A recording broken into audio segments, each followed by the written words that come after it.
big thing people forget about is their seating chart. And it's like, you can't do the seating chart before you get your RSVPs back.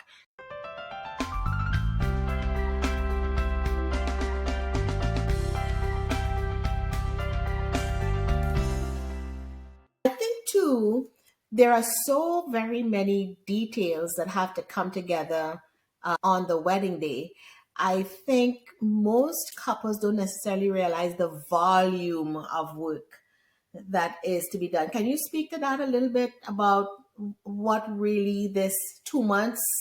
I mean, not necessarily specifically that you would do this or that, but basically, if you can tell us about the volume of work that still has to be done even in that last 2 months.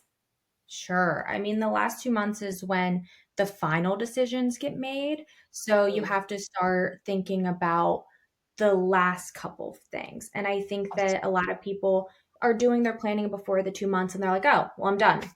I don't need to do that or return to it, when really there's a lot that comes in those last couple of weeks. I think a big thing people forget about is their seating chart. And it's like, you can't do the seating chart before you get your RSVPs back. So you want to make sure you're making your RSVP date a little earlier than when you really need them due. You want that on your invite so people know when they need it. And then that gives you that extra space to make your seating chart if you're making it yourself, or for whoever is doing all of your printing and all of your fancy signage is able to get that all done in time.